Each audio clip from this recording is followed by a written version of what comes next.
बिस्मिल्लाहिर्रहमानिर्रहीम अस्सलाम वालेकुम। वेलकम टू एनजी कॉन एकेडमी। आज का जो टॉपिक है ये है राइबोसोम।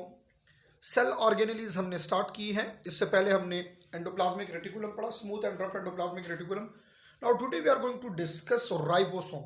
सबसे पहले राइबोसोम की जो डिस्कवरी है ये किसने की थी और कब की थी? तो डिस्कवरी जो है राइबोसोम की ये हुई थी 1955 में by scientist whose name were Palade. तो पैलेट ने 1955 में राइबोसोम को डिस्कवर किया। क्लियर? अगर आप राइबोसोम का साइज देखते हैं तो ओवरऑल ये आपके पास 20 नैनोमीटर का एक टिनी स्ट्रक्चर है, स्मॉल सेल ऑर्गेनेली है। क्लियर हो गई ये बात? The most important thing, what is the composition of ribosome? Ribosome की हमारे पास कंपोजिशन ये क्या होगी, जरा गौर से देखें मेरी तरफ। Ribosome is actually nucleo protein particle. कौन सा न्यूक्लियो प्रोटीन है? ये असल में है हमारे पास राइबो न्यूक्लियो प्रोटीन। इसकी कंपोजिशन जो है राइबो न्यूक्लियो प्रोटीन। अब राइबो न्यूक्लियो प्रोटीन में आपके पास दो चीजें आ गई हैं। राइबो न्यूक्लियो प्रोटीन में दो चीजें आपके पास आ जाती है। फर्स्ट वन राइबो न्यूक्लियो, तो ये आपके पास होगा आरएनए। क्लियर हो गई ये बात? And the second one protein, तो ये है आपके पास प्रोटीन। क्लियर हो गई ये बात? This is a conjugated molecule. अब क्वेश्चन ये है कि आरएनए तो हमारे पास तीन टाइप्स के आरएनए हैं, तो इसमें कौन सी आरएनए मौजूद है? तो याद रखें यहां जो आरएनए है उसको कहा जाता है आरआरएनए, यानी राइबोसोमल आरएनए। फिर आपके जहन में ये भी बात आएगी कि कितनी परसेंटेज में इसमें आरएनए है और कितनी परसेंटेज इसमें प्रोटीन की है।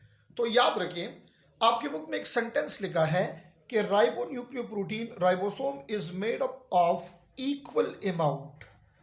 तो equal amount of RNA and protein, equal amount of RNA and protein. तो इसलिए आप कह सकते हैं कि इसमें आरएनए भी 50% है और इसका प्रोटीन जो है ये भी क्या होगा, 50% होगा। क्लियर हो गई ये बात? सो ये राइबो न्यूक्लियो प्रोटीन है हमारे पास, आरएनए प्लस प्रोटीन। अच्छा जी, राइबोसोम की अगर आप लोकेशन देखें कि सेल के अंदर ये कहां कहां पे है, ठीक है, स्ट्रक्चर की तरफ आते हैं बाद में। पहले आप देख लें राइबोसोम की लोकेशन ये हमारे पास क्या होगी, सेल में कौन कौन सी जगहों पे मौजूद है। और दूसरी बात यह है कि ये प्रोकैरियोटिक है या यूकैरियोटिक है। तो याद रखिए ये दोनों में है, ठीक है। गौर करें अब मेरी तरफ। मेन राइबोसोम की जो लोकेशन है आपके पास ये प्रेजेंट है ऑन रफ एंडोप्लाज्मिक रेटिकुलम, एक ये है। Number two, this is also present in disperse cytoplasm, ये साइटोप्लाज्म में भी प्रेजेंट है। Number three, this is also present in mitochondria, mitochondria and chloroplast. Eukaryotic plant cell अगर है तो माइटोकॉन्ड्रिया एंड क्लोरोप्लास्ट इसमें भी ये प्रेजेंट है। और प्रोकैरियोट के साइटोप्लाज्म में डिस्पर्स राइबोसोम जो है ये मौजूद है। ये डिफरेंट ऐसी ऑर्गेनेलीज है और सेल के स्ट्रक्चर्स हैं जहां पे राइबोसोम हमारे पास मौजूद है। What is the main function of ribosome?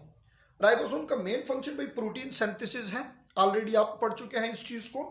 अब आपने ये देखना है कि इसके जो यूनिट्स हैं वो कहां कहां पे मौजूद है और कौन कौन से यूनिट है, ठीक है। देखते जाएं जरा। एक होता है इसमें स्मॉल यूनिट और एक होता है इसमें लार्ज यूनिट, स्मॉल और लार्ज यूनिट, ठीक है। द वेरी फर्स्ट थिंग, ये जो दो सब यूनिट है ना ये जब भी अटैच होंगे आपस में तो ये किस चीज के थ्रू अटैच होंगे? मेरी तरफ देखिए जरा। सपोज करें ये आपके पास राइबोसोम का एक सब यूनिट है, ये राइबोसोम का एक सब यूनिट है, और यहां आपके पास ये राइबोसोम का दूसरा सब यूनिट है। ये दो सब यूनिट है जनाब। अच्छा, ये दो सब यूनिट्स राइबोसोम के ये कैसे अटैच होंगे और साइज के ऊपर फिर क्या असर होगा? पहली बात याद रखिए कि ये दो सब यूनिट्स ये ओवरलैप करते हैं। क्या करते हैं? ओवरलैप। और जब ये अटैच होंगे ना तो यहां पे होगा magnesium divalent. So attachment of two subunit required magnesium divalent ion. दो सब यूनिट्स की अटैचमेंट के लिए कौन से आयन की जरूरत है? मैग्नीशियम आयन की जरूरत है। और ये अटैचमेंट जो है ये किस मैनर में है? अटैचमेंट ऐसे है कि ओवरलैपिंग होती है। एक यूनिट दूसरे यूनिट के ऊपर क्या करता है? ओवरलैप करता है। अब जरा देखें स्मॉल यूनिट। अगर आप प्रोकैरियोट में स्मॉल यूनिट देखें, पी स्टैंड फॉर प्रोकैरियोट, तो इसका स्मॉल यूनिट होता है 30s। और इसी प्रोकैरियोट का लार्ज यूनिट होता है 50s। क्लियर? फिर यूकैरियोट्स का जो स्मॉल यूनिट है ये होता है 40s। और prokaryote large unit of eukaryote ये होता है आपके पास 60s। अब देखिए जरा, अगर मैं कहूं कि प्रोकैरियोट का राइबोसोम है तो आप कह सकते हैं कि 30s प्लस 50s। जनाब अगर आप इसको प्लस करें ये तो बन जाता है 80s। बट असल में प्रोकैरियोट का राइबोसोम 80s नहीं होता, क्योंकि ये साइज रिड्यूस हो जाता है, reduce to 70s due to overlapping. Clear हो गई ये बात? तो अगर आपसे पूछा जाए कि why size of ribosome get reduce, ribosome का साइज कम क्यों हो जाता है ओवरऑल, तो ये भाई ओवरलैपिंग की वजह से, क्योंकि एक यूनिट दूसरे यूनिट के ऊपर क्या करता है? ओवरलैप करता है। क्लियर हो गई ये बात? तो इस तरह आपके पास यूकैरियोटिक राइबोसोम। देखें अब मैं जरा इधर दोबारा आ रहा हूं कि कौन सी जगह पे कौन सा राइबोसोम है जी। रफ एंडोप्लाज्मिक रेटिकुलम का जो राइबोसोम है यूकैरियोटिक का 80s होगा। साइटोप्लाज्म ऑफ यूकैरियोट में भी 80s राइबोसोम होगा। ठीक है, ये यूकैरियोट की बात कर रहा हूं। और बस ये आप याद रखें कि चलें इधर हम जरा प्रोकैरियोट लिख लेते हैं कि राइबोसोम इज आल्सो फाउंड इन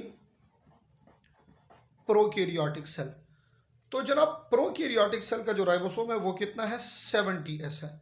ये याद रखिए, ये जो साइटोप्लाज्म मैंने लिखा है ये यूकैरियोट के लिए है। और mitochondria and ribosome also contain 70s ribosome. Clear? अब इस पे डिफरेंट तरह के क्वेश्चंस आ सकते हैं, उसको भी जरा क्लियर करेंगे। आपकी बुक में एक और चीज लिखी है कि an example of a protein which is synthesised by disperse ribosome. Mitochondria के जो राइबोसोम है ये कौन से प्रोटीन को सिंथेसाइज कर रहा है? So the best example is haemoglobin, जो यंग आरबीसीज में आरबीसीज का ऑक्सीजन कैरिंग प्रोटीन है। ये हमारे पास क्या है? ये इसको डिस्पर्स साइटोप्लाज्म वाले राइबोसोम जो है ये क्या करता है? सिंथेसाइज करता है। Now this S stand for, S is actually Svedberg unit. ठीक है, इसके साथ जो एस यूज होता है ना, S, this S is actually a Swedberg unit for what? ये है Swedberg unit जो कि यूज होता है, used in centrifugation. Centrifugation biological techniques में आपने पढ़ा होगा कि आप सेंट्रीफ्यूगेशन यूज करते हैं for the process of separation and isolation of different cell structures on the basis of density. Clear हो गई ये बात? तो जनाब ये एस यूज होता है सेडिमेंटेशन, स्वेडबर्ग यूनिट है ये साइज के लिए, साइज को यहां पे रिप्रेजेंट कर रहा है। यहां तक तो बात क्लियर हो गई है। अब एक वर्ड बुक में यूज हुआ है पोलिसोम। जब भी smaller unit, small unit of ribosome plus इसके साथ कंबाइन हो जाए messenger RNA, small unit of ribosome, ये जब अटैच होते हैं मैसेंजर आरएनए पे तो याद रखें इसको फिर आपने कहना होगा polysome. Structure is called polysome. तो group of ribosome attach to messenger RNA. Polysome असल में क्या है? Attachment of ribosome to messenger RNA, ये होती है with the help of small unit. तो पोलीसोम असल में क्या है? पोलीसोम होता है group of ribosome, group of ribosome attach to, तो मैं लिख लेता हूं प्लस मैसेंजर आरएनए। ये तो आपको पता होगा, जब the process of protein synthesis जब होगी तो उस वक्त ये राइबोसोम मैसेंजर आरएनए के ऊपर अटैच होता है, जो कोड्स को रीड करके उसके बाद उसको ट्रांसलेट करता है। क्लियर हो गई है बात? तो ट्रांसलेशन के प्रोसेस में असल में यूज होता है, अटैच होते हैं मैसेंजर आरएनए और राइबोसोम। तो when a group of ribosome attach to messenger RNA, this is actually called polysome. The most important question, ये राइबोसोम बनता कहां पे है? राइबोसोम जो है ये कहां बनता है? तो याद रखिए कि ribosome is synthesized in nucleolus of nucleus में राइबोसोम जो है ये बनता है। क्लियर हो गई है बात? This is all about ribosome, इसकी discovery, composition, location, synthesis, different units, attachment of units, polysome. ये हमारे पास एक छोटा सा टॉपिक है, एक छोटी सी ऑर्गेनेली के लिए। अब इस पे आपको 2 एमसीक्यू करा रहा हूं। ये एमसीक्यूज आ सकते हैं, तो गौर से जरा मेरी तरफ देखें। एक एमसीक्यू हमारे पास ये है, नंबर 1, जरा आप गौर से देखें ताकि आपको ये चीजें समझ आ जाए। एक एमसीक्यू मैं ये लिख रहा हूं कि the smaller unit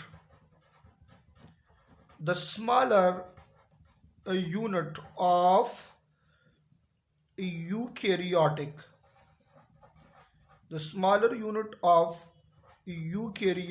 ribosome, eukaryotic ribosome का स्मॉलर यूनिट क्या होगा? और इसके डिफरेंट ऑप्शंस आपके पास आ जाते हैं। ऑप्शन ए में आ जाता है 30S, ऑप्शन बी में 40S, ऑप्शन सी में 50S एंड ऑप्शन डी में 60S।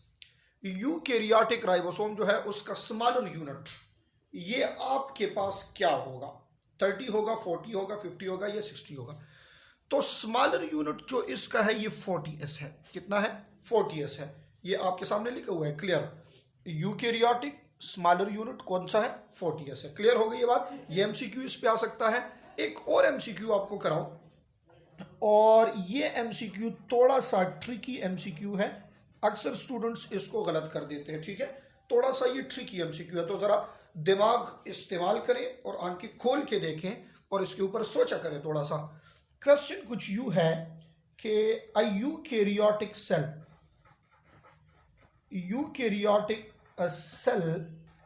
Contain dash ribosome. Eukaryotic cell में कौन सा राइबोसोम जो है ये मौजूद है? अच्छा, असल में इसमें स्टूडेंट्स गलती करते हैं, गौर करें मेरी तरफ। ऑप्शन ए में आ जाता है 70S, ऑप्शन बी में आ जाता है 80S, ऑप्शन सी में आ जाता है both of these, option D में आ जाता है नन। अब जी हमारे स्टूडेंट्स क्या करते हैं, वो सोचते हैं यूकैरियोटिक राइबोसोम तो 80S है। ठीक है भाई, 80S तो है, बट अगर आप गौर करें तो यहां पे एक चीज लिखी है मैंने, mitochondria and chloroplast contain which size of ribosome? 70S ribosome.